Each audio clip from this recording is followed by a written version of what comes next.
Donc, la correction de l'exercice qu'on a vu ce matin. Donc, pour le petit a, donc pour calculer BA d'abord. Donc BA, on pose les coordonnées de A. Donc les coordonnées de A c'est moins 3, moins 1. Après il y a moins ici, moins ici. Le B c'est 2, moins 2.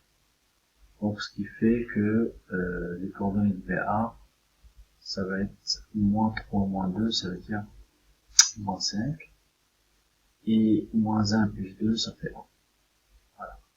Après BC de la même façon, ça va être, d'abord je pose les coordonnées C, 6A, avec un moins, et les B, c'est 2, et moins 2, ce qui fait que les coordonnées, ça va être 4 et 3. Donc, les coordonnées de BA,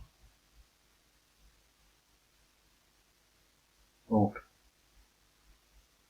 BA plus C, ben on rajoute les coordonnées à la suite comme ça, c'est-à-dire 4 avec moins 5, ça fait moins 1. Et les coordonnées de BA, c'est 4. Donc la question B, d'abord on pose les coordonnées de D, celui qu'on cherche. On pose XY par exemple. D'accord, c'est ce qu'on va chercher, ce que nous allons chercher. Donc, les coordonnées de BD, ça va être d'abord X, Y parce que c'est D. Et les coordonnées de B, ça va être moins 2, moins 2, ça veut dire plus 2. Voilà. Donc, on a le fait que BD est égal à BD égale donc BA plus BC. Donc, on trouve le système suivant. Donc, c'est X moins 2 est égal à moins 1.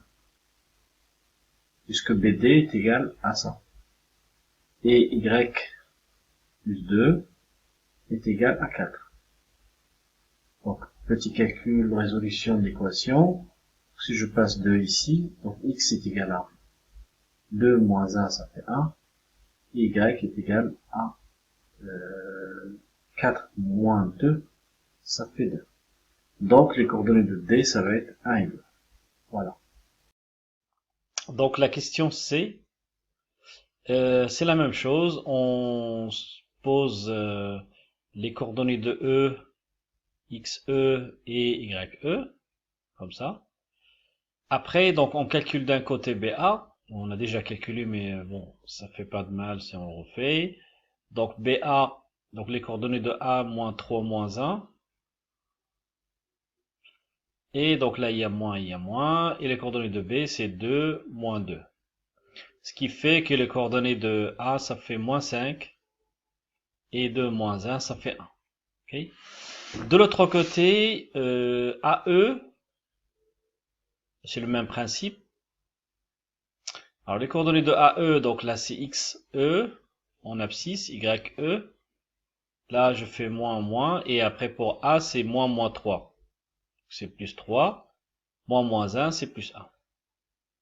Donc, on a AE est égal à BA.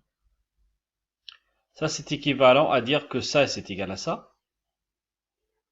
Ça veut dire que XE plus 3 est égal à moins 5. YE plus A est égal à 1. Ce qui fait que XE est égal à moins 8 et YE est égal à 0. Donc, AEDC, la nature.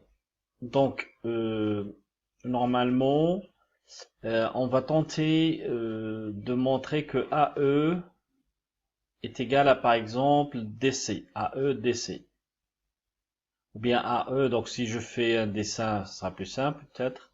Donc là, on suppose que AE, DC, c'est comme ça. Donc on va chercher AE et CD, plutôt. Donc si on calcule AE, sachant que donc les coordonnées de E, on a dit c'est moins 8, 0, moins moins, et les coordonnées de A, donc c'est moins moins 3, donc c'est plus 3, et là c'est plus 1. Les coordonnées de CD, de même, donc D on a c'est 1, 2, et C c'est 6, 1. Donc là ça fait moins 5, 1. Et là, moins 8 plus 3, ça fait moins 5. Et 1. Donc d'où la nature de AEDC est un parallélogramme. Voilà, ok, un petit A là. Et l'augramme. Donc, on va faire un petit saut pour voir la représentation graphique. Donc j'ai installé A ici parce que A c'était les coordonnées moins 3, moins 1, B c'est 2, moins 2, C c'est 6, 1, et D c'est 1, 2, et E c'est moins 8. Voilà. Et donc ça correspond à peu près à ce qu'on a fait dans l'exercice, c'est-à-dire par exemple BA plus BC, ben, ça fait AD. Et BA est égal à AE. C'est le même déplacement. Voilà pour cet exercice, merci.